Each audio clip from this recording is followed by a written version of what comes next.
Assalamualaikum warahmatullahi wabarakatuh. Jumpa lagi di channel Dioseta Story.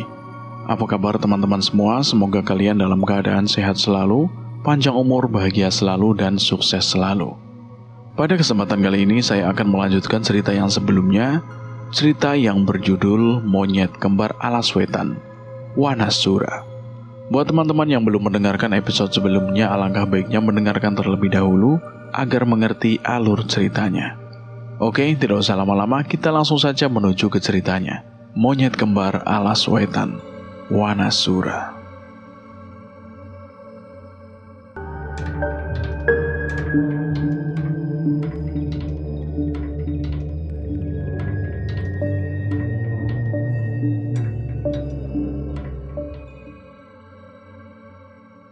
Bagaimana perasaanmu saat berada di tengah gelapnya hutan yang dikelilingi oleh ratusan demit dari berbagai wujud, sendirian, dan hampir tidak terpikirkan cara untuk keluar dari situasi ini? Mereka adalah makhluk yang sudah terkurung di hutan ini selama bertahun-tahun, bersama dengan sosok makhluk penguasa hutan yang sudah menghabiskan banyak nyawa yang ditumbalkan kepadanya. "Kliwon! Kamu di mana?" ucapku dengan suara lemah mencari keberadaan sahabatku itu. Sayangnya bukan Kliwon yang menjawab, melainkan sosok demit wanita tanpa kaki yang bergelantung di atas pohon. "Bocah iki jatahku," ucapnya yang ditambah oleh demit berwujud hitam yang merangkak di tanah dengan wajah polos tanpa bola mata di wajahnya. "Ora iso, kuwi jatahku." Tidak hanya dua makhluk mengerikan itu yang mendekat, sosok-sosok lain pun merasa sudah haus akan darah, seolah sudah siap untuk menerkamku. Tidak ada siapapun yang bisa menyelamatkanku dari situasi ini, selain perlindungan yang maha kuasa. Bahkan saat Pak Lek menyusulku ke sini pun, ia juga belum tentu bisa melawan mereka. Lari. Hanya itu yang bisa aku pikirkan saat ini. Tapi ke arah mana? Dan bagaimana cara agar aku bisa lolos dari mereka? Tak henti-hentinya aku membacakan doa dan ayat-ayat suci untuk membangun perlindungan dari makhluk-makhluk ini. Beberapa dari mereka yang lemah seketika terbakar saat mendengar setiap doa yang aku lantunkan. Namun itu masih jauh dari cukup. Hingga akhirnya aku mendengar suara dari ujung barat hutan. Suara menggeram seperti makhluk yang mengamuk membabi buta. Mungkin itu makhluk yang ingin membunuh Kliwon. Seketika aku menerjang kumpulan demit-demit ini dan berlari menuju arah suara itu bersama dengan demit-demit yang mengejarku. Hampir di setiap sisi hutan pun sudah dipenuhi dengan makhluk serupa. Aku pikir aku akan tertangkap oleh mereka. Namun saat suara itu semakin besar, makhluk-makhluk itu tidak berani mendekat. Sekuat itukah makhluk yang kami lawan? Raksasa? Tidak sebesar raksasa. Namun tingginya yang hampir 3 kali manusia biasa sudah cukup membuatku gentar. Terlebih warna tubuhnya yang hitam dan matanya yang merah menyala membuat makhluk yang mendekatinya menjadi gentar. Tidak, aku tidak punya kekuatan yang cukup untuk melawan makhluk ini, dan keberadaan Kliwon pun tidak ada di sekitarku. Aku bersiap untuk mundur, namun makhluk itu menyadari keberadaanku dan segera menangkapku dengan tangannya yang besar. Tidak mau pasrah, aku membacakan mantra pembakar dan doa-doa untuk menyerangnya. Namun sayangnya itu tidak berarti apa-apa bagi dia. Tubuhku terangkat dengan lengan besarnya. Saat ini di hadapanku terlihat sederetan gigi tajam dan taring yang besar, tak jauh dari kedua matanya yang memerah penuh amarah. "Pak Lek, Kliwon, tolong!" Aku berteriak, mengharapkan keajaiban datang menolongku. Namun sayangnya itu tidak terjadi.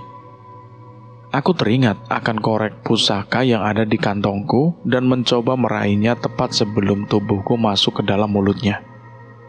Dengan segera aku menyalakan dengan tangan yang terhimpit oleh genggaman besar makhluk itu. Sebuah cahaya kecil menyinari hutan ini dan membakar sebagian kecil dari telapak tangan makhluk itu. Dan sontak membuat makhluk itu terlihat aneh. Bukan, tapi ini tidak cukup untuk melukainya. Namun sepertinya Kekuatan yang dimiliki dari api ini memberikan sesuatu efek pada makhluk itu. Tapi itu tidak cukup untuk menolongku. Aku selamat dari mulut makhluk itu, namun tingkahnya yang aneh membuatku terbaring dengan keras di tanah, dan saat itu semua menghitam bersamaan dengan hilangnya kesadaranku. Panjul, bangun weh, bangun Panjul.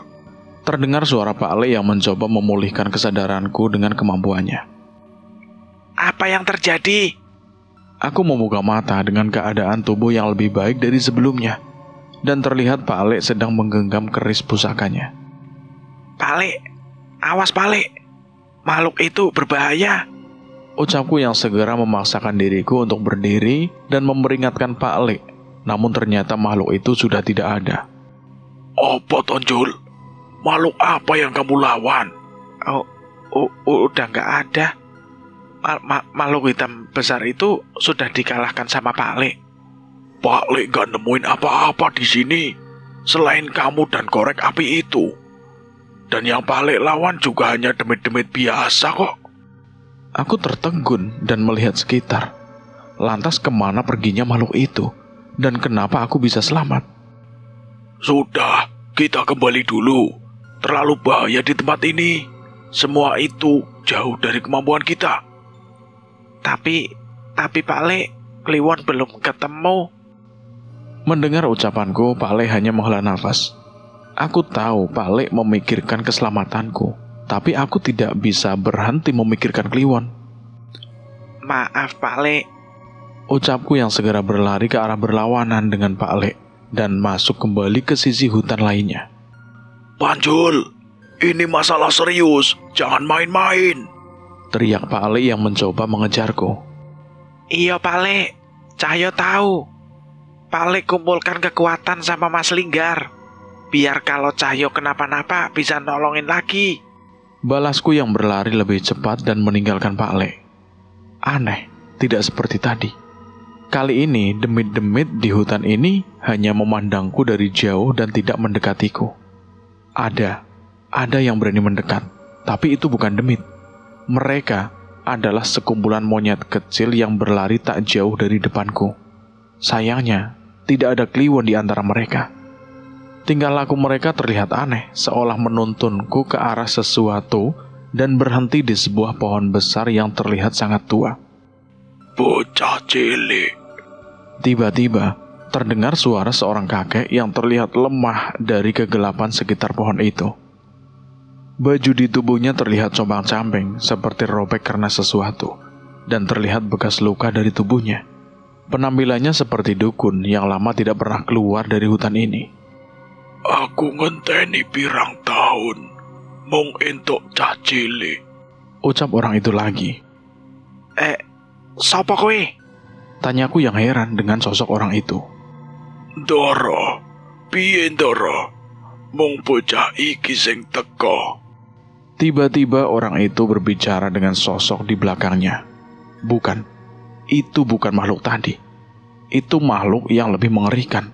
Raksasa dengan wajah yang beringas dan mengenakan mahkota emas hitam. Aku merasa makhluk ini seperti bukan dari zaman ini. Seketika makhluk itu merasuk ke dalam tubuh dukun itu dengan beringasnya. Raut wajah kesakitan terlihat dari orang itu saat tubuhnya membesar dan merobek kulit-kulitnya. Ampun, Ndara. Ampun.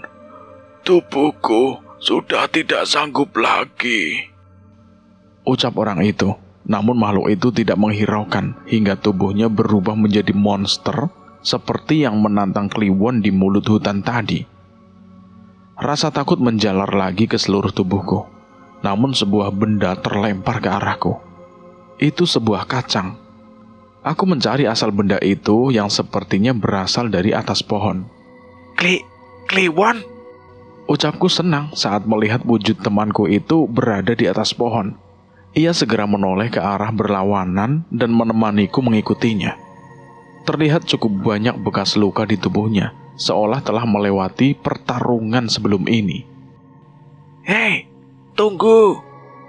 Aku mencoba mengikutinya, namun makhluk itu berjalan tertatih mengejarku, dan mulai memerintahkan demit-demit sekitarnya untuk menyerangku.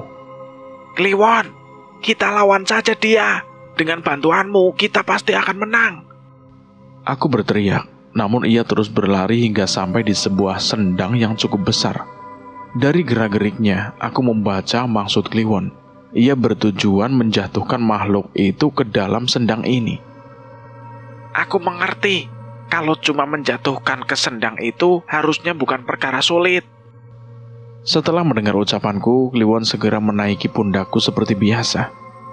Dari jarak dekat terlihat bekas luka di matanya, hampir membuat salah satu matanya menjadi buta. Tenang Kliwon, akan kita balas semua ini, ucapku pada Kliwon. Ia berteriak memamerkan gigi-giginya yang tajam dan bersiap menerima serangan dukun yang telah dirasuki demit raksasa hitam itu. Dengan segera Kliwon melompat ke tanganku, menyalurkan tenaganya untuk memberikan kekuatan pada tanganku.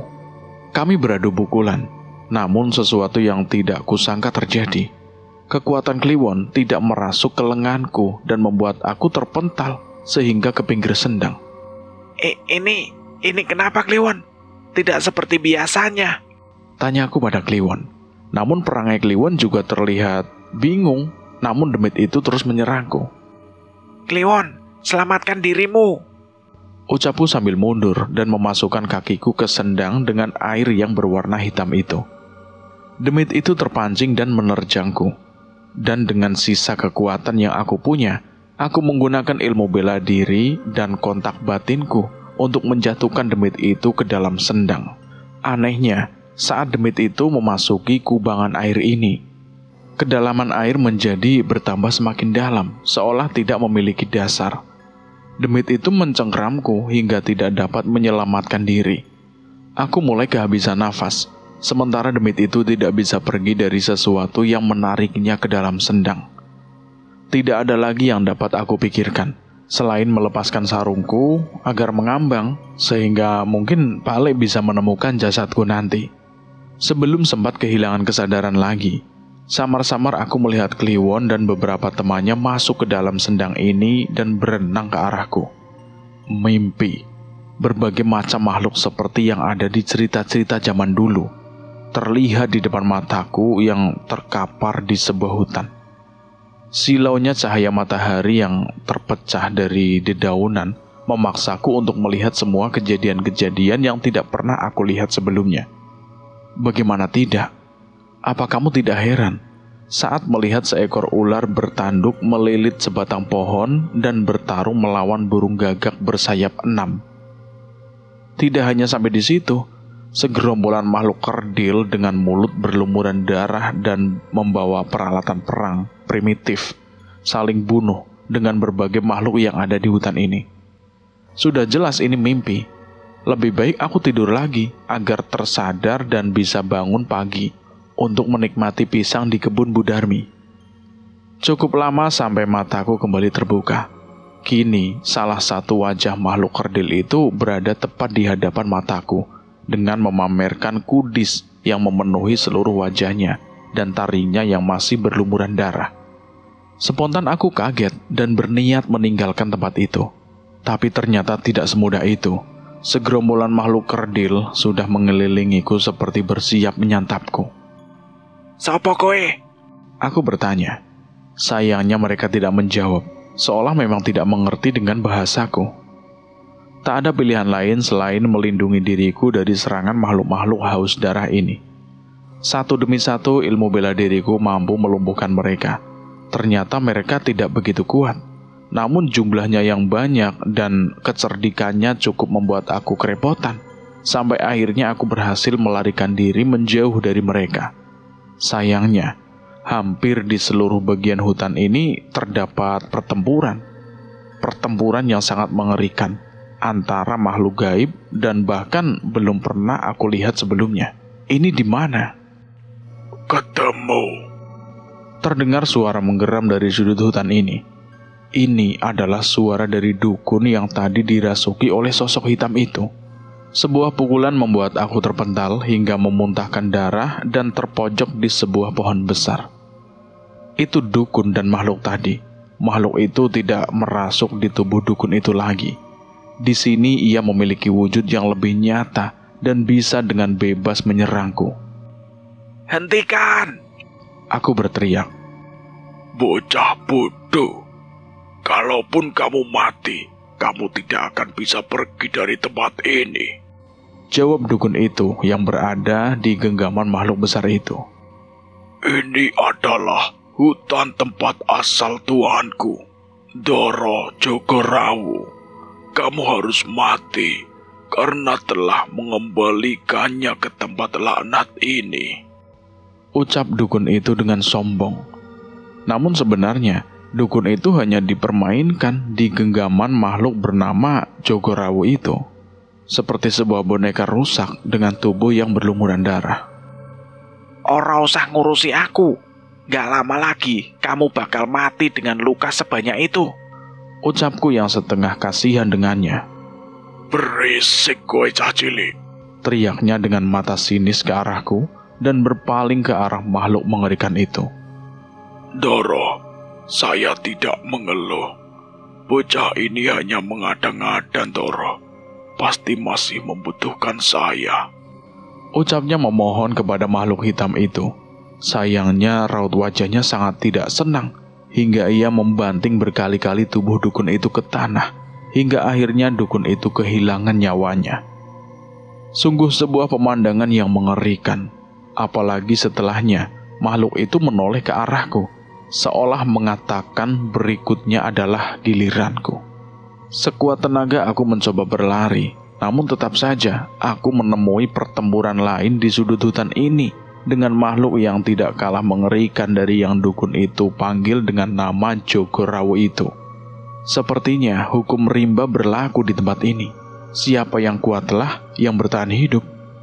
Aku menyadari hal itu dan segera berhenti membentuk kuda-kuda untuk melawan Jogorawu dan siapapun yang mendekatiku. Aku tidak akan mati semudah itu. Sebuah pukulan dari Jogorawu mencoba menghempaskanku lagi. Namun kali ini aku lebih sigap dan menghindari serangannya. Sialnya, sebuah bola api sudah menunggu di belakangku dan bersiap untuk menyerangku. Sementara aku menghindarinya, sosok siluman ular sudah mengincarku dari ketinggian pohon hutan ini. Tempat apa ini? Nerakakah? Namun mengapa tidak seperti yang digambarkan di semua kitab?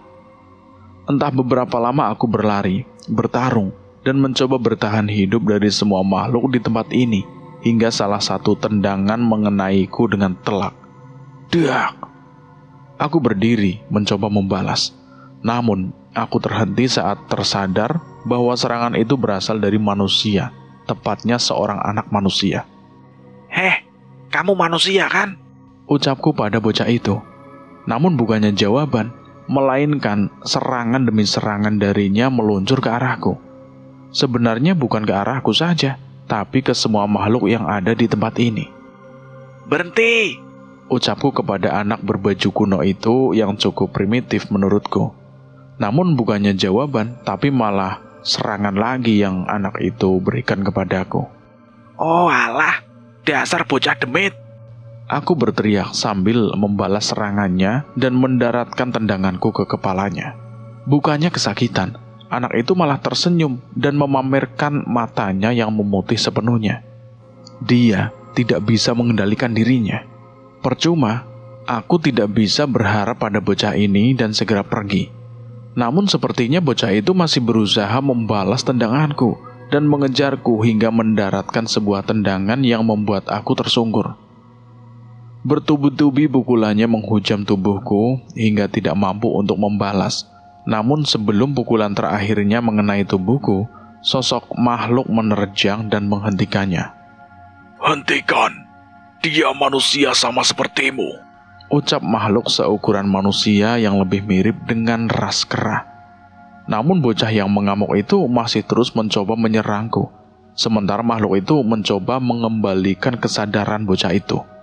Cukup lama, namun akhirnya bocah itu mendapatkan kesadarannya kembali dan tertunduk tak berdaya. Kenapa manusia sepertimu ada di tempat seperti ini? Ucap makhluk itu. Sepertinya dia satu-satunya makhluk di hutan ini yang bisa berbicara bahasa manusia. Tidak tahu. Kalian siapa? Mereka siapa? Sudah. Kita cari tempat persembunyian dulu. Akan kujelaskan nanti. Makhluk dari bangsa kera itu menggendong bocah itu dan membawa kami ke sebuah gua batu yang letaknya tidak cukup jauh dari tempat kami bertarung. Hanya meja batu dan sebuah penerangan dari lampu minyak yang ada di tempat ini. Manusia memanggilku Girigadu, bangsa kera dari alas wetan. Siapa kamu? Dan siapa yang ada di dalam diri kamu itu? Aku Cahyo. Maksudmu tentang yang ada di dalam tubuh saya itu apa? Makhluk itu menghela nafas panjang sambil menyiapkan air untuk bocah yang belum sadar itu. Kau pikir kau bisa bertahan dari serangan makhluk di hutan ini karena apa? Karena ini mimpi kan? Mimpi dasmu. Sudah babak belur begitu masih berani bilang mimpi. Aku tahu ini bukan mimpi, tapi aku tidak menjelaskan soal semua ini. Tapi aku baru tahu loh, kalau bangsa kera ada yang bisa bahasa Jawa. Itulah kelebihanku sebagai telik sandi. Ilmu yang aku miliki mampu membuat aku berkomunikasi dengan segala makhluk. Nanti aku bantu agar bisa bicara dengan bocah ini. Balasnya sambil memberikanku ramuan yang katanya bisa memulihkan tubuhku dan membantuku menggunakan sedikit ilmunya. Aku beristirahat sejenak di tempat persembunyian yang cukup aman ini, walaupun hanya sedikit udara yang bisa masuk ke celah gua batu ini. Jogorawu, kamu tahu soal makhluk itu? Tanyaku pada Girigadu saat teringat sosok makhluk yang membuat tersesat di tempat ini. Paras Girigadu berubah. Dia segera menghentikan kegiatannya dan menghampiriku. Dia raksasa kera terkutuk yang memporak-porandakan kerajaan bangsa kera di alas wetan. Namun dia sudah menghilang bertahun-tahun yang lalu. Aku mendengar cerita Girigadu baik-baik. Makhluk itu yang menyebabkanku tersesat di hutan ini. Maksud kamu Jogorawu berada di hutan ini? Aku pun mengangguk. Dia menguasai hutan di alam tempatku tinggal dan sudah memakan banyak tumbal. Namun sebelum mengakibatkan lebih banyak korban, aku dan teman-temanku berusaha menghentikannya dengan menenggelamkannya di sebuah sendang bersama dengan tubuhku. Dan akhirnya aku sampai di sini. Terlihat wajah khawatir di wajah Girigadu. Namun sebelum menjawab, terdengar suara dentuman keras dari tubuh goa ini. Seolah ada sesuatu yang menyerangnya. Sial, sepertinya ada makhluk yang bisa mengikuti kita. Girigadu menoleh ke arah bocah itu. Dia juga belum sadar. Kita lawan saja. Ilmumu tidak seberapa di tempat ini, dan aku bukan kera petarung. Sulit untuk melawan, bahkan salah satu makhluk di hutan ini. Kekuatan yang menyerang tempat ini semakin besar hingga membuat tempat ini mulai runtuh. Kita keluar sekarang. Lebih baik mati melawan mereka daripada terkubur di sini. Ucapku yang segera berlari ke arah pintu keluar. Ternyata sosok raksasa mengerikan sudah menanti di hadapan kami. Nggak jadi, kita ngumpet saja. Jawabku kembali ke dalam gua yang disambut dengan pukulan di kepala oleh Girigadu. Kan sudah aku bilang, kita tunggu bocah ini sadar. Walaupun begitu, aku tahu gua ini juga tidak dapat bertahan lebih lama. Seandainya ada Kliwon di tempat ini, mungkin aku bisa melawan mereka. Siapa Kliwon? Kera kecil, sahabatku. Dia bisa meminjamkan kekuatannya ke tubuhku. Mendengar ucapanku, Girigadu mendekat dan mengendus tubuhku. Ia menemukan beberapa helai rambut bulu halus milik Kliwon. Aku tahu bau ini. Ini bulu milik wujud Ragawana Sudra. Di mana dia sekarang? Tanya Girigadu padaku. Wana Sudra? Siapa dia? Itu bulu milik Kliwon.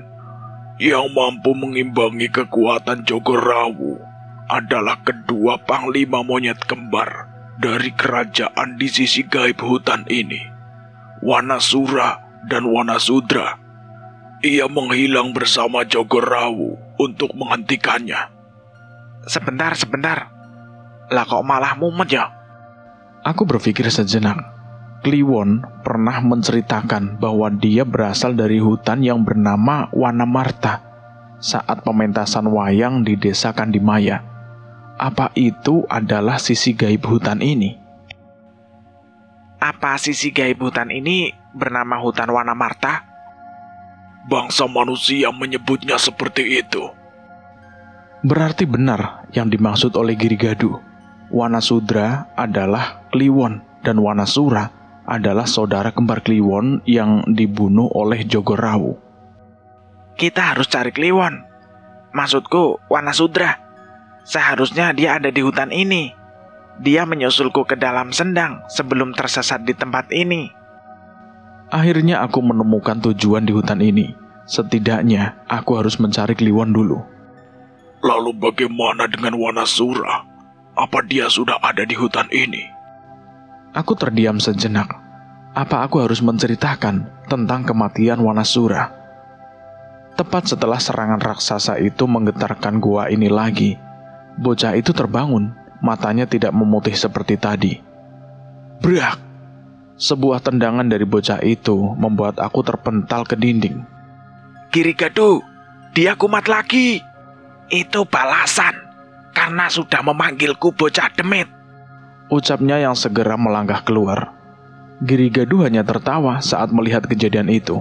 Saat dia dikuasai ilmunya, ia akan kehilangan kesadaran. Tapi saat ini, dia adalah keadaan yang sadar. Melewati celah kecil di sisi hutan, kami merangkak keluar dengan menyembunyikan keberadaan kami. Namun tetap saja, makhluk itu bisa menemukan kami dengan mudah. Bocah rambut panjang itu segera melompat dari satu dahan ke dahan yang lain dan menyerang raksasa yang mencoba merusak tempat persembunyian kami. Girigadu, dia beneran manusia atau demit toh? Kenapa dia bisa lincah seperti itu? Tanyaku pada Girigadu. Sebuah cerita yang cukup panjang diceritakan oleh Girigadu mengenai sebuah retakan dimensi yang menyebabkan makhluk-makhluk ini bermunculan di hutan ini. Bocah ini adalah manusia dari salah satu suku asli di hutan ini yang telah habis dibantai oleh makhluk dari retakan dimensi itu. Tapi retakan dimensi itu juga memberikan kekuatan mengerikan untuk bocah itu yang mampu merebut kesadarannya. Beruntung, ilmu dari sukunya mampu menahan kekuatan dari alam itu dan mempertahankan kesadaran manusianya. Mendengar cerita Girigadu, aku jadi teringat kejadian saat keluarga dan seluruh penduduk desaku dihabisi oleh makhluk yang menyamar sebagai kelompok ludruk. Yang menimpanya mungkin lebih parah dari yang aku alami. Girigadu, aku akan membantu dia, ucapku yang segera membaca ajian penguat raga dan menerjang beberapa raksasa di sana. Ternyata dengan bantuan bocah ini, aku bisa menangani makhluk-makhluk ini dengan cukup mudah. Aku hanya perlu mengalihkan serangannya dan bocah itu yang melumpuhkannya. Tapi samar-samar, aku merasakan sesuatu yang mulai memberontak di dalam tubuhku. Mungkin ini adalah yang dimaksud oleh Girigadu. Pertarungan ini cukup sengit. Kami harus mencari celah untuk melarikan diri lagi. Namun sayangnya, tidak semudah itu. Brak! Tiba-tiba bocah itu terpental. Tidak seperti makhluk-makhluk tadi, sosok makhluk menghampiri kami dengan pasukan besar berwarna hitam yang dipimpin oleh sosok jahat yang aku kenal, Jogorawu. Girigadu menarikku dan membawa bocah itu pergi menjauh. Sayangnya, di sekitar kami sudah terkepung oleh pasukan raksasa hitam dari berbagai ukuran. Girigadu, kita harus apa? Tanyaku yang mulai merasa putus asa melihat keberadaan makhluk yang mengepung kami. Sayangnya Girigadu masih terdiam. Aku harus menggunakan ajian itu lagi. Mungkin kita bisa selamat, ucap bocah itu tiba-tiba. Girigadu menahan bocah itu dan masih berpikir sembari menatap wajah Jogorawu dengan tatapan yang mengancam. Sepertinya aku tahu Mengapa ia mengincarmu? Maksudmu apa, Girigadu? Ia mengincar sesuatu yang ada di dalam dirimu. Dan jika itu benar, mungkin saja itu bisa menolong kita. Aku tidak mengerti dengan ucapannya. Sejak aku kecil, tidak ada apapun yang aneh di dalam tubuhku. Pak Le juga sudah sempat menerawang. Berdiri di hadapanku, biar ku bantu untuk melepaskannya. Aku tidak bisa menolak. Tidak ada cara lain yang dapat aku pikirkan untuk menghentikan semua ini. Dengan lipatan jarinya beberapa ia menekan titik-titik di tubuhku dan menyalurkan tenaga berwarna hitam yang membuat aku merasa panas. Sesuatu mulai memberontak, namun itu tidak lama, hingga sosok makhluk keluar dari tubuhku. Sosok raksasa dengan warna putih yang didominasi sebagian bulunya dan hampir sama dengan Jogorawu. Mahkota dan beberapa benda berukiran kerajaan menghiasi badannya. Wajah Girigadu terlihat tersenyum dan segera menghampiri makhluk itu. Lama tak jumpa, Wanasura, ucapnya kepada makhluk itu. Samar-samar aku mengingat sosok hitam yang hampir memakanku di alas wetan sebelum aku kehilangan kesadaran. Jangan-jangan makhluk itu tidak menghilang. Apa makhluk itu adalah roh Wanasura yang kehilangan kendali dengan pengaruh hutan itu dan akhirnya merasuk ke dalam tubuhku? Aku hanya bisa menduga-duga. Makhluk yang bernama Wanasura itu segera mengangkat tubuhku dan meletakkanku di bahunya. Kliwon? Tanyaku pada makhluk itu. Makhluk itu menggeleng, namun ia tersenyum dengan giginya yang besar seolah memberikan jawaban. Senyumnya mirip sekali seperti Kliwon. Wanasura dan Wanasudra saling terhubung. Itulah sebabnya ia mengenalmu dengan baik. Jelas Girigadu padaku. Di tengah kebingunganku, sosok raksasa hitam suruhan Jogorawu menyerangku. Namun hanya dengan sekali libasan tangan Wanasura, makhluk itu terhempas tidak berdaya. Gila, kekuatan Kliwon aja nggak sekuat itu. Bodoh, berarti kamu belum lihat wujud fisik temanmu itu. Entah mengapa aku menjadi semangat. Sepertinya kekuatan penguat ragaku akan dapat membantu Wanasura dan mengimbangi Jogorawu. Bocah gondrong, aku akan menghadapi Jogorawu. Tolong bantu aku menyingkirkan anak buahnya, ucapku kepada bocah itu. Sekumpulan kera dari seluruh penjuru alas wetan berlarian serentak menuju satu arah. Entah ada yang memerintahkannya untuk berlari ke arah itu atau memang instingnya yang membuat mereka menuju ke tempat itu. Pak Le, gimana? Panjul udah ketemu? Tanya Linggar yang baru saja berhasil menyusul Pak Le ke dalam hutan. Pak Le menggeleng sambil menghela nafas. Bocah itu terlalu gegabah. Saya menemukan Panjul tadi. Dia pingsan dan saya berhasil menyadarkannya. Tapi bocah bedul itu malah nekat pergi lagi ke dalam hutan. Dari belakang hutan terlihat Linus berjalan dengan cara yang aneh dan sorot matanya yang berubah lebih tajam. Kekuatan makhluk itu sudah menghilang dari hutan ini. Sesuatu sudah terjadi. Linus berbicara dengan suara yang jauh berbeda dari yang sebelumnya mereka dengar. Mas Linggar, itu? Tanya Pak Le. Linggar mengangguk, mengiyakan perkiraan Pak Le. Itu adalah kesadaran dari pusaka batu berbentuk pisau milik Linus itu, Pak Le. Mbah tahu kemana makhluk itu menghilang. Dan apa Mbah tahu keberadaan Panjul? Tanya Pak Le kepada Linus. Linus mendekat seolah memang sudah berniat untuk bercerita. Aku menjaga hutan ini bertahun-tahun. Aku mengetahui dengan jelas saat kekuatan gelap makhluk penguasa alas wetan itu menghilang. Ikuti saja monyet-monyet itu, ucapnya kepada Pak Le. Panjul, kalau keberadaan Panjul? Tanya Pak Le. Namun sayangnya, Linus berhasil mendapatkan kesadarannya kembali sebelum menjawab pertanyaan Pak Le. Maaf Pak Le, kekuatan pusakaku ini masih belum pulih sepenuhnya. Oh Allah, ya sudah, gak apa-apa. Pilihan terbaik adalah kita harus menerobos hutan ini lebih dalam dan mencari tahu kemana arah monyet-monyet itu pergi. Linggar dan Linus setuju dan segera berlari mengikuti gerombolan monyet itu dengan hati-hati. Perjalanan mereka bertiga terhenti di sebuah sendang hitam di tengah hutan yang disinari oleh cahaya bulan. Namun batu dan akar-akar pohon tua membuat sendang itu terlihat kecil dan misterius. Apalagi setelah rombongan kera berdiri memaku di sekitar sendang itu. Sayangnya tidak hanya rombongan kera itu yang ada di sana, tapi keberadaan pasukan pocong berkain kafan hitam sudah menanti kami di sana. Tidak seperti pocong pada umumnya, makhluk itu melayang-layang di atas sendang kecil itu dan mulai menghampiri kami. Mas Linggar, mundur, ucap Pak Le yang segera membacakan sebuah mantra yang menciptakan api tepat di sekitar tubuh pocong itu. Amalan itu mirip dengan ilmu yang digunakan dukun budak setan itu. Kembali suara Linus berubah dan segera mendekat ke arah pocong hitam yang melayang-layang mengitari kami di atas sendang itu. Pak Le terlihat bingung. Api Pak Le tidak mempan terhadap pocong-pocong hitam itu. Padahal biasanya api itu bisa menenangkan arwah penasaran. Jangan kaget. Mereka pocong liar, bukan yang bangkit dari jasad manusia. Mereka bukanlah roh penasaran, melainkan bangsa pocong sakti, salah satu dari ras demit.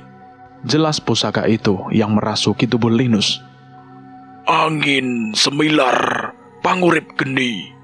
Terdengar suara berat dari mulut Linus mengucapkan mantra yang membuat api-api Pak Le berlahan berubah merah tua dan membakar makhluk-makhluk itu.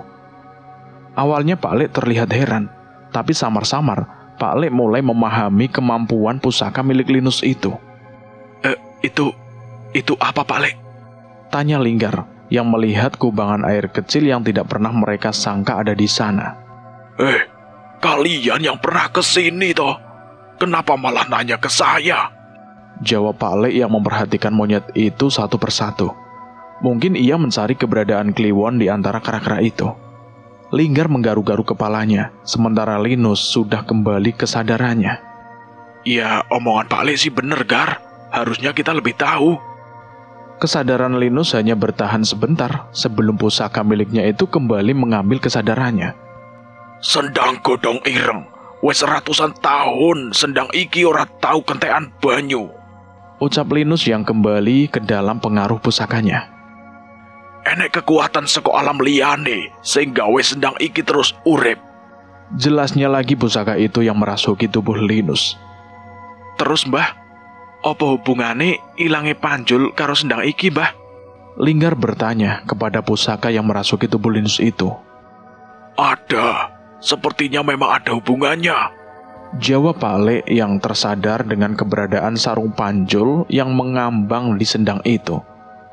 Dengan segera Pak Le berlari mengambil sarung yang mengambang di sendang kecil itu dan membawanya ke hadapan Linus dan Linggar. Ini sarung Panjul. Maksud Mbah, sendang itu menghubungkan alam ini dengan alam lain. Linus mengangguk mengiyakan. Sepertinya sebuah keputusan dengan mudah disepakati oleh mereka. Mereka harus mencari tahu dasar sendang ini dengan salah satu dari mereka menyelam ke dalam sendang itu. Pak Le yang sudah terlalu khawatir mencoba untuk mengecek dasar sendang itu.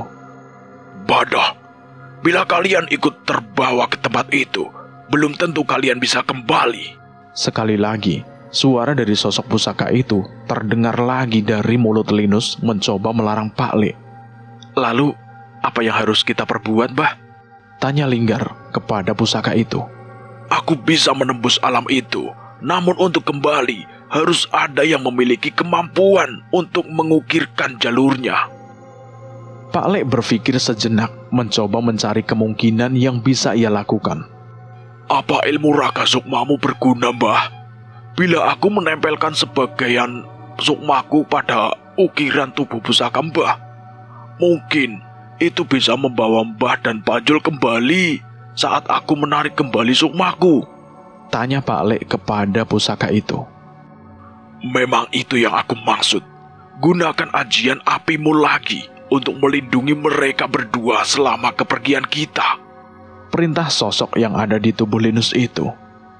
Dengan segera Pak Le membacakan sebuah mantra, memutarkan tangannya untuk mengendalikan api kecil yang muncul di tangan sebelum akhirnya membesar dan membara di tengah hutan ini. Ini adalah geni Baraloka, api putih yang mampu melenyapkan niat jahat roh di sekitar kalian. Gunakan untuk melawan makhluk apapun yang muncul. Ucap Pak Le yang segera membentuk posisi meditasi dan berkonsentrasi membagi sukmanya. Tunggu dulu Pak Le, bagaimana cara kami menggunakan api ini? Tanya Linggar dengan wajah yang panik, termasuk Linus yang kesadarannya sudah kembali. Belum tahu harus berbuat apa. Tak lama kemudian, terdengar suara makhluk yang mengaum dengan sangat keras hingga ke seluruh penjuru hutan. Suara langkah kaki yang besar terdengar mendekat dengan cepat ke arah mereka. Angin berhembus begitu kencang di gelapnya hutan yang hampir tidak dapat dibedakan mana siang dan mana malam. Semua terlihat samar di tempat ini. Jogorawu, itu adalah sosok makhluk yang sedang kami hadapi saat ini. Ia mengepung kami bersama dengan pasukan raksasa hitam yang sedari tadi menyerang kami. Ayo Wanasura, kita serang demit Jogorawu itu. Biar demit-demit yang lain menjadi urusan bocah gondrong itu. Wanasura tersenyum dan mengaum sekuat tenaga. Dengan segera ia memukulkan lengannya ke tanah dan menerjang Jogorawu yang sudah bersiap menerima serangannya. Tepat saat akan mencapai tubuh Jogorawu, Wanasura melompat dan melarikan diri. Wanasura segera berlari ke sisi gelap hutan yang berada tak jauh dari posisi Jogorawu berada. Wanasura, kamu ngapain? Musuhmu itu di sana loh. Ucapku kepada Wanasura. Sayangnya, Wanasura hanya tersenyum dengan memamerkan giginya, seolah memang sudah berniat melakukan itu dari awal. Awalnya aku khawatir dengan Giri Gadu dan bocah gondrong itu. Namun saat melihat Jogorawu mengejar kami, aku merasa sedikit lega. Aku hanya berpegangan erat saat Wanasura berlari hampir tidak beraturan ke berbagai penjuru hutan. Tapi ternyata, hal yang tidak kusangka terjadi. Kami muncul di sisi hutan di mana punggung Jogorawu terlihat dengan jelas. Dan dengan segera, Wanasura menyerangnya dengan memukulkan sekuat tenaga hingga terpental dan kembali melarikan diri ke sebuah hutan lain. Beberapa saat kemudian, kami muncul lagi di sisi samping Jogorawu dan Wanasura kembali menyerangnya. Rupanya ini adalah strategi bertarung Wanasura. Hahaha, kamu cerdik juga Wanasura. Ucapku kagum. Sayangnya, strategi ini tidak bertahan lama. Kali ini beberapa kali pun Wanasura memutari hutan, ia tidak menemukan kembali sosok Jogorawu. Itu membuat kami kebingungan. Hingga sebuah sapuan besar meluluh lantahkan puluhan pohon dalam sekali tebasan. Itu adalah ulah Jogorawu. Kini ia berdiri sendiri dengan menggenggam pusaka berbentuk gada besar yang ia gunakan untuk menyapu pohon-pohon di sekitarnya. Terlalu mengerikan. Kali ini sosok Jogorawu mulai terlihat jelas dengan tubuh yang hampir mirip dengan Wanasura, namun dengan ukuran yang lebih besar dan sangat gelap. Pantas saja, dukun itu tidak bisa berbuat apa-apa. Jogorawu bukan roh manusia yang bisa diajak berkomunikasi. Semua yang ia lakukan hanya berdasarkan insting buasnya saja. Seketika aku sadar, sangat berbahaya bila membiarkan ia kembali ke alas wetan lagi. Aku merasakan gemetar di tubuh Wanasura. Sepertinya ia juga gentar melihat perbuatan makhluk ini. Apalagi setelah strateginya tidak lagi berguna. Sebuah mantra penguat raga aku bacakan dan kusalurkan ke tubuh Wanasura. Samar-samar terlihat cahaya memasuki tubuh Wanasura dan membuat tubuhnya semakin tegap. Tidak apa-apa Wanasura, kita hadapi bersama. Ucapku yang mencoba berusaha menyemangatinya. Wanasura mengangguk, seolah siap menerima segala resiko dari pertarungan ini. Jogorawu merasakan ketakutan kami dan memutuskan untuk menyerang kami dengan gada hitamnya yang besar. Wanasura mundur ke dalam hutan di belakangnya. Sayangnya, kekuatan gada itu terlalu besar dan menghancurkan pohon-pohon di sekitar kami dan membuatku dan Wanasura terpental. Kalau memang kekuatan besarnya berasal dari pusaka itu, mungkin saja tubuhnya masih bisa kita serang, ucapku pada Wanasura. Terdengar mudah, namun akan sangat sulit untuk dilakukan hingga aku dan Wanasura memutuskan untuk berpencar. Wanasura mengaum dengan keras, memancing perhatian Jagorawu untuk menyerang ke arahnya. Sementara aku memusatkan kekuatanku dan menggunakan semua ilmu yang pernah diajarkan oleh Pak Le. Tepat ketika Wanasura berhasil memancing Jagorawu untuk membelakangiku, aku keluar dari persembunyianku dan menyerang persendian kakinya, berharap makhluk itu akan kehilangan keseimbangan. Seranganku melukai kakinya, namun ternyata tidak berpengaruh banyak. Maaf Wanasura, aku lupa loh, kalau demit itu nggak punya dengkul. Aku berteriak yang segera kembali bersembunyi, sementara Wanasura kembali mengalihkan perhatiannya lagi. Sayangnya, kesempatan kedua sulit untuk didapat.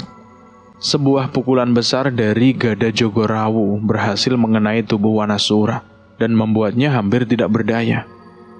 Aku ingin berteriak sekeras mungkin, namun itu jelas akan membahayakanku.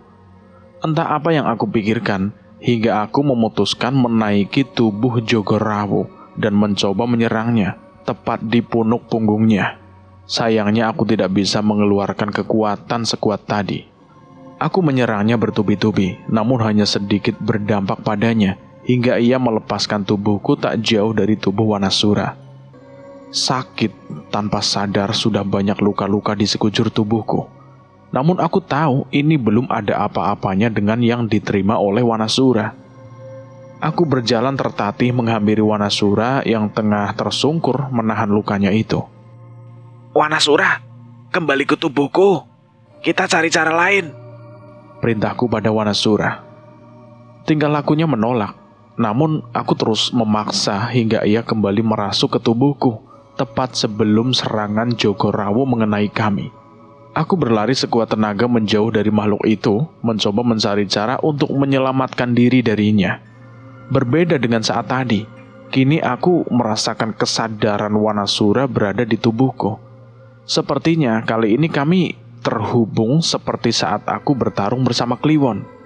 Sialnya, saat ini Jagorawu sudah berada di hadapanku lagi. Mata merahnya memandangku dengan penuh amarah. Ia meraung dan bersiap menghabisi kami.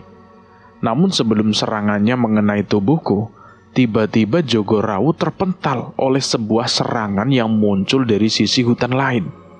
Itu adalah bocah gondrong tadi. Kita pergi dulu, ucap Girigadu yang muncul dari dalam kegelapan hutan. Kita melarikan diri kemana?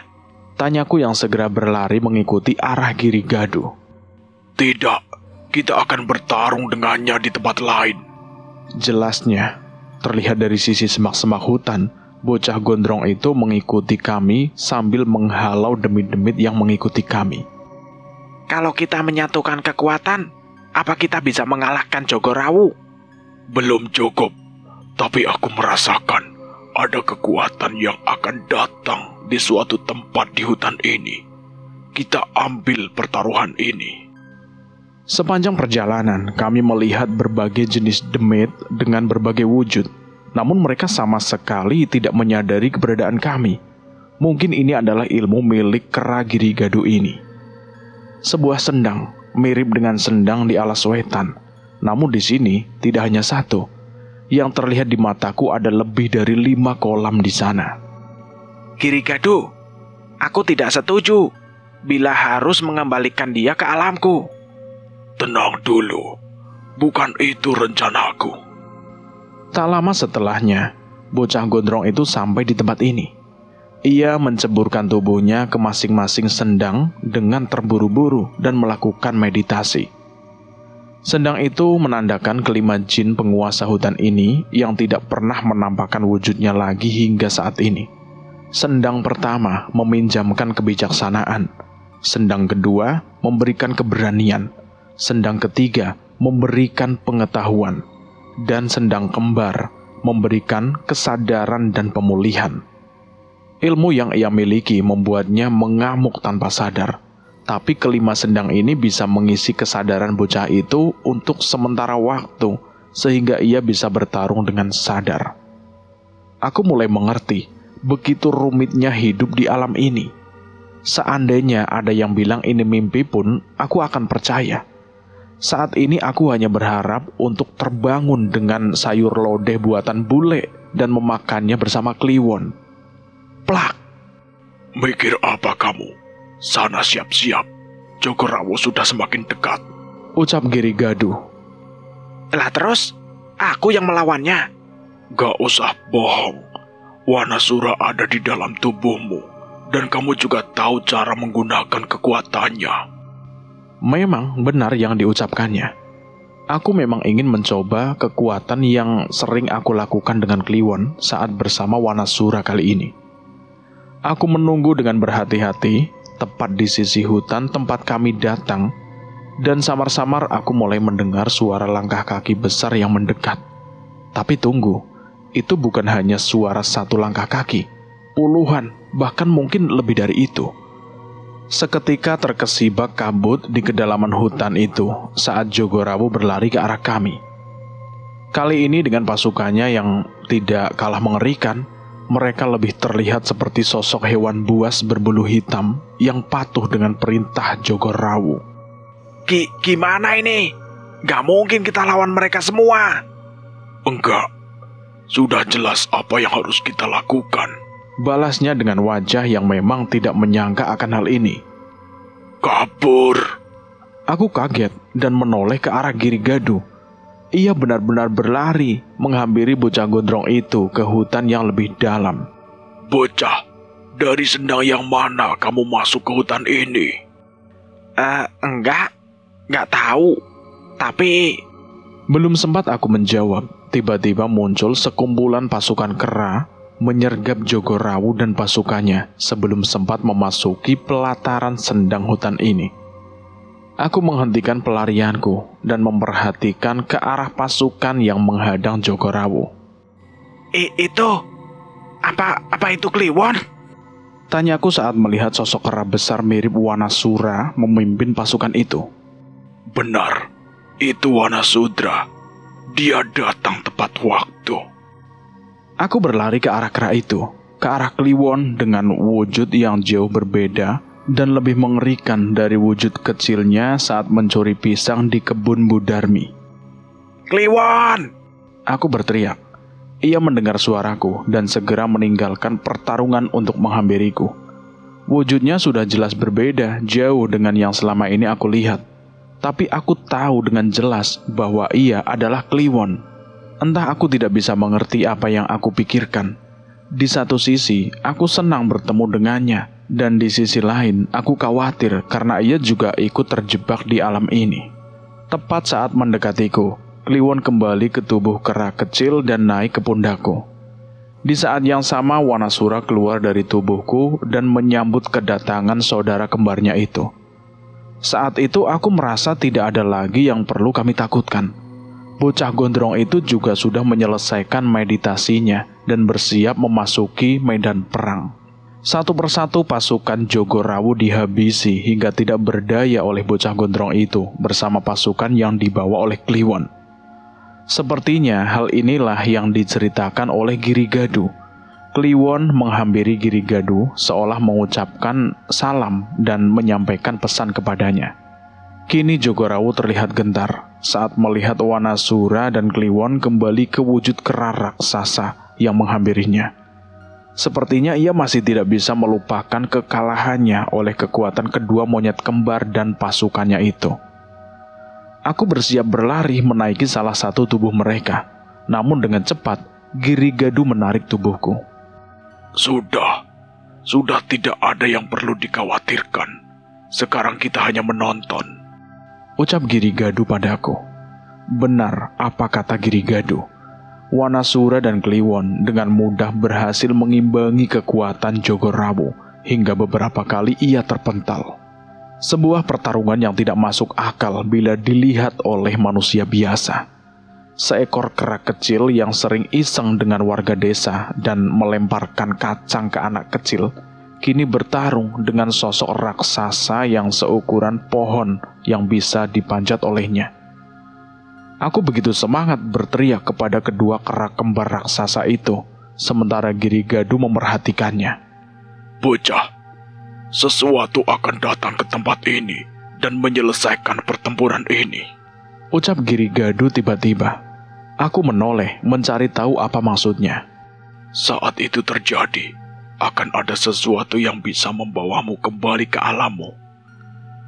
Tunggu, kamu bisa meramal masa depan. Jadi kamu kera cenayang juga? Girigadu menghela nafas dan bersiap menyampaikan sesuatu. Yang kamu bilang sedikit benar. Bangsa kera Wanamarta sudah dibekali dengan kekuatan gaib sejak lahir. Dan yang terpilih bisa samar-samar melihat beberapa saat ke depan. Jelas Girigadu padaku. Aku cukup lega. Itu berarti aku bisa kembali ke tempat Pak Le setelah semua masalah ini selesai. Saat itu tiba, sahabatmu Wanasudra atau yang kamu panggil Kliwon itu tidak bisa ikut denganmu. Maksudmu apa? Tadi, Wanasudra berkata, setelah ini selesai, akan kembali ke hutan Wanamarta. Dia salah satu kunci untuk membersihkan hutan ini dari makhluk-makhluk mengerikan yang ada di hutan ini sekarang. Seketika tubuhku lemas. Aku tidak bersiap akan kemungkinan ini. Aku tidak dapat membayangkan apabila harus mencuri pisang di kebun Budarmi sendirian. Dan tidak ada yang menemani aku saat nanti dihukum oleh Pak Le lagi. Tapi bila tujuan seperti itu, aku benar-benar tidak bisa menentangnya. Wanasudra punya satu permintaan. Bawalah Wanasura bersamamu. Raganya sudah mati di alammu. Saat hutan ini sudah kembali normal, Wanasura sudah tidak punya lagi tubuh untuk didiami, dan dia akan lenyap saat itu juga. Aku mengerti, dan dengan segera aku menyetujui ucapan Girigadu. Aku tidak ada masalah dengan keberadaan Wanasura di tubuhku. Terlebih, ia terhubung dengan Kliwon. Kalau begitu, jangan halangi aku untuk bersenang-senang dengan mereka, ucapku yang segera berlari menuju medan tempur dan menaiki tubuh Kliwon dengan tubuhnya yang terasa sangat nyaman. Kliwon, katanya kamu mau tinggal di alam ini. Tanyaku pada Kliwon. Kliwon hanya menoleh dan memberikan senyuman yang dipaksakan sambil menghindari serangan Jogorawu. Aku nggak masalah, tapi kalau di sini kamu jangan nakal lagi sama teman-temanmu. Jangan sampai mereka kira aku yang ngajarin kamu nakal, ucapku sambil menahan air mata. Berarti kamu juga nggak boleh marah kalau jatah pisangmu dari kebun Budarmi aku makan ya. Terlihat juga mata Kliwon berkaca-kaca, namun ia terus berusaha tegar. Aku membacakan mantra penguat raga dan menyalurkannya kepada Kliwon hingga pukulannya bisa mementalkan Jogorawu. Oleh-oleh dari Mas Linggar di rumah bule juga belum habis. Tapi tenang saja, nanti aku bagi sama Ani.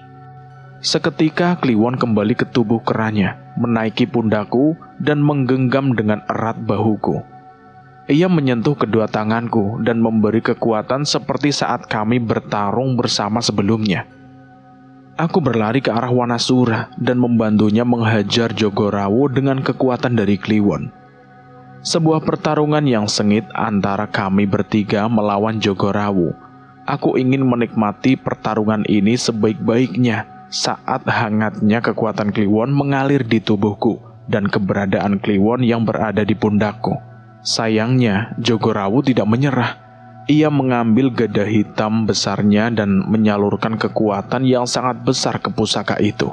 Namun saat gadanya berayun, sebuah benda menyambar dari suatu tempat yang menghancurkan pusaka Jogorawu itu. Kami semua menoleh ke arah datangnya benda itu, yang ternyata berasal dari dalam salah satu sendang. Aku mengenali benda itu. Itu adalah pusaka milik Mas Linus. Sebuah batu berbentuk pisau dengan ukiran kuno menancap di tanah setelah menghancurkan pusaka Jogorawu. Terlihat cahaya menyerupai benang putih terhubung dengan pusaka itu. Samar-samar aku mengerti, merasakan keberadaan Pak Lek dari cahaya itu. "Bocah, sekarang waktunya," ucap Giri Gadu. Giri Gadu menghampiriku dan mengambil pusaka itu. "Ikut benang cahaya itu. Mereka sudah menunggu," ucap Giri Gadu dengan suara yang berbeda dan lebih berat. Aku mengerti dengan cepat bahwa pusaka itu mengambil kesadaran Giri Gadu untuk berkomunikasi denganku. "Cepat, kami bisa mengurus ini semua," ucap Giri Gadu yang mendapatkan kembali kesadarannya. Aku tidak tahu harus berbuat apa, namun Giri Gadu segera menarikku ke arah sendang tempat pusaka itu muncul. Wanasura segera menghampiriku dan merasuki tubuhku setelah Kliwon memberi isyarat padanya. Dan saat itu aku sadar bahwa kesadaran Wanasura dan Kliwon terhubung dengan sangat erat. Kini tidak ada lagi yang aku khawatirkan. Aku meninggalkan Kliwon yang masih bertarung dengan Jogorawu, dengan hasil yang sudah bisa kami pastikan. "Aku akan tetap di sini. Suatu saat, takdir akan mengantarkanku kembali ke pemilikku," ucap pusaka itu melalui tubuh Giri Gadu. Giri Gadu, aku pamit. Sampaikan salamku pada bocah gondrong itu. "Hei, jangan seenaknya. Bocah itu punya nama. Orang di sukunya menyebutnya dengan nama." Tepat sebelum Giri Gadu menyelesaikan kata-katanya, sebuah serangan dari anak buah Giri Gadu terhempas ke arah kami dan mendorongku ke dalam sendang. Dengan mengikuti benang cahaya itu, aku berenang ke arah lubang hitam tepat benang cahaya itu memandu kami. Bara api Pak Lek melindungi Linggar dan Linus dari serangan roh-roh yang mendekat. Awalnya mereka merasa tenang hingga terdengar suara langkah kaki besar yang mendekat ke arah mereka. Saat semakin mendekat, terlihat sosok Buto atau raksasa dengan wajah bengis yang siap melampiaskan amarahnya setelah bertahun-tahun terkurung di hutan ini. Api dari Pak Lek tidak mampu meredakan amarah Buto itu, dan tepat saat lengan Buto itu akan meraih mereka, tiba-tiba Buto itu terhenti saat melihat tatapan mata Linggar yang memerah, seperti mengancam Buto itu dan membuatnya mundur. Linggar, apa itu?" tanya Linus yang bingung. "Enggak, aku enggak tahu. Apa itu tadi?" jawab Linggar yang juga terlihat bingung. Sayangnya, itu hanya menolong mereka sementara, dan Buto itu kembali maju dan menyerang lagi. Sekali lagi, tepat saat raksasa itu hampir mendekat ke arah Linggar dan Linus, Buto itu terpental. Kali ini bukan karena Linggar, tapi karena seseorang yang datang dengan basah kuyup dengan kekuatan lengan yang besar seperti dirasuki oleh sesuatu. Panjul? Hehe, matur suwun yo Mas. Ngapunten, pusakane Mas Linus tak tinggal di sana. Nanti saya jelaskan semuanya. Jelas Cahyo. Tepat saat itu juga Pak Lek mendapatkan kesadarannya kembali dan membantu menenangkan Buto itu. Tidak butuh waktu lama untuk membereskan perkara di hutan ini, dan kami berhasil meninggalkan hutan ini tanpa masalah berarti. Tanpa keberadaan Jogorawu, hutan ini hanya berubah menjadi hutan angker biasa. Roh-roh yang mengamuk akan tenang dengan sendirinya seiring berjalannya waktu. Kini mereka bisa meninggalkan hutan ini dengan tenang. Warga desa Ranggilawu pun sudah bisa hidup dengan tenang tanpa rasa cemas akan mengamuknya demit alas itu. Catatan penulis: Linggar Sasena, satu-satunya nama karakter yang tidak saya samarkan di cerita saya ini. Memang ini atas permintaan beliau sendiri. Mungkin suatu saat kalian akan bertemu dengannya, dan dia dengan senang hati akan menceritakan tentang kisahnya saat bertemu dengan monyet kembar penjaga hutan saat ia masih muda dulu. Kalau memang takdir mempertemukan kalian, jangan lupa cerita ke saya, ya. Kita kembali ke ceritanya. Sudah, jangan bodoh. Satu keping itu untuk membawa tubuh demit itu, dan satu untukmu. Kamu jelas tahulah Apa yang kita lindungi hingga harus berbuat sejauh ini? Ucapku yang segera melompat dari tubuh Wanasura dan menghampiri Danan. Gak mungkin aku ninggalin kamu di tempat ini. Mata Danan mulai berkaca-kaca saat membayangkan harus meninggalkanku di tempat mengerikan ini.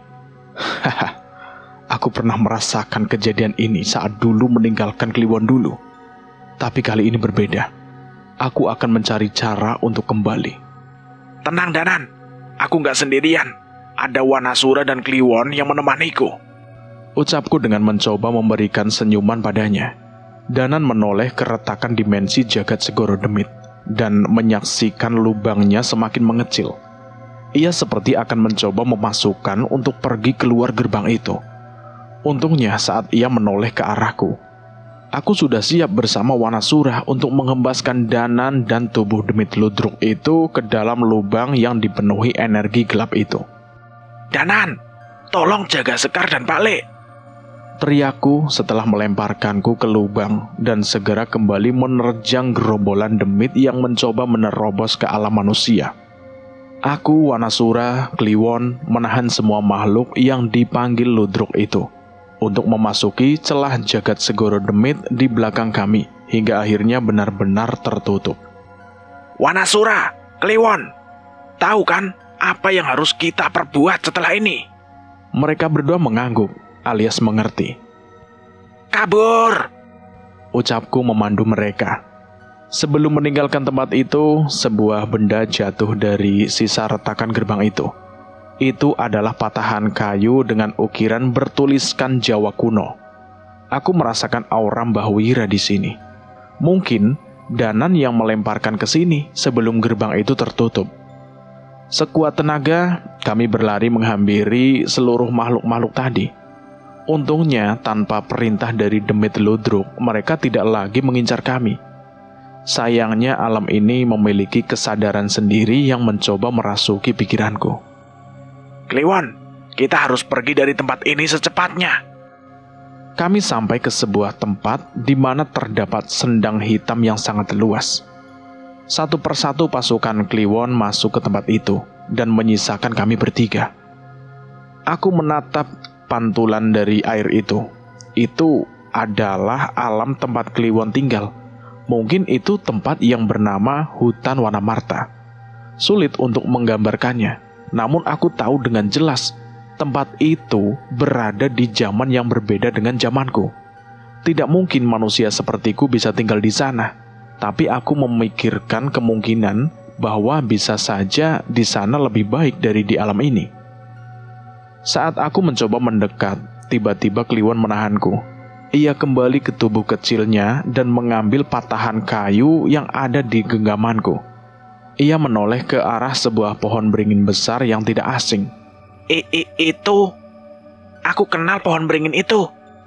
Kliwon tersenyum dengan gigi-giginya yang besar, persis seperti senyumannya dulu, tidak berubah sedikit pun. Itu adalah pohon beringin yang berada di desa tempat kami melawan Mbah Wira dulu.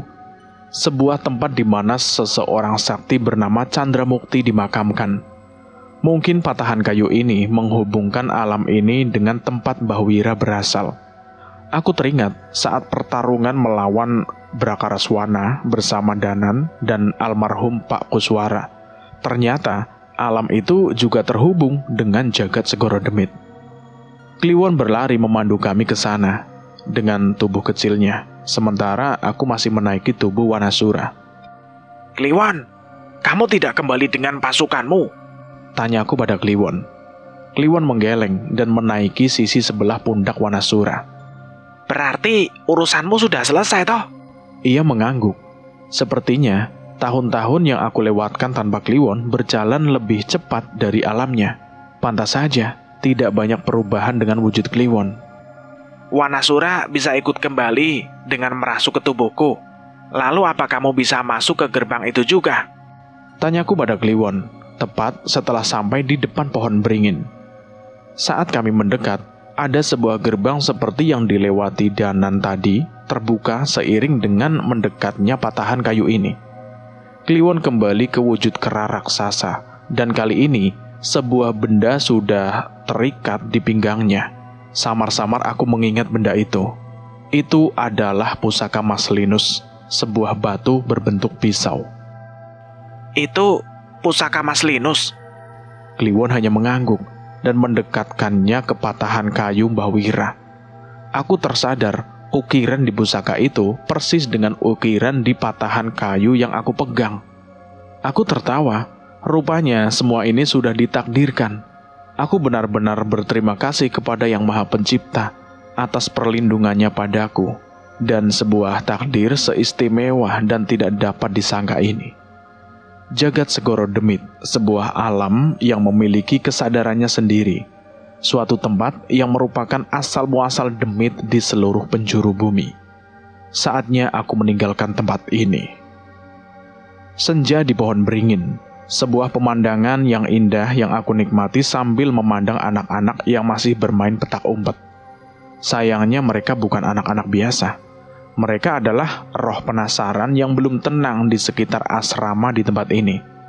Entah mengapa keberadaanku di tempat ini membuat aku merasa rindu. Mungkin tidak ada alasannya bila aku bermain sebentar bersama mereka. Mas, itu bukannya Mas Cahyo? Terdengar suara anak kecil dari arah sekolah bersama seseorang yang sangat aku kenal bersamanya. Itu adalah suara Gio, bocah kecil yang tinggal di desa Sukmaraya, dan dia bersama dengan seseorang. Seorang teman yang tidak pernah tega membiarkan orang lain atau bahkan roh lain kesusahan. Sepertinya saat ini dia juga sedang berusaha membantu roh-roh anak yang belum tenang ini. Matamu kenapa? Kelilipan walang sangitnya? Tanyaku yang mencoba menghiburnya yang datang dengan mata berkaca-kaca. Iya, dia adalah teman baikku, Dananjaya Sambara. Cerita ini selesai tamat sampai di sini dan saya akan melanjutkan ceritanya lagi di judul yang berbeda. Bagaimana menurut teman-teman semua tentang cerita ini? Silahkan tulis di kolom komentar. Dan buat teman-teman yang baru bergabung di channel ini, silahkan klik tombol subscribe dan tombol loncengnya, agar kalian tidak ketinggalan cerita terbaru dari kami. Terima kasih buat semuanya, semoga kalian dalam keadaan sehat selalu, panjang umur, bahagia selalu, dan sukses selalu. Dan saya mohon maaf jika ada kesalahan kata. Saya pamit undur diri, akhir kata. Wassalamualaikum warahmatullahi wabarakatuh. Jagat Segoro Demit.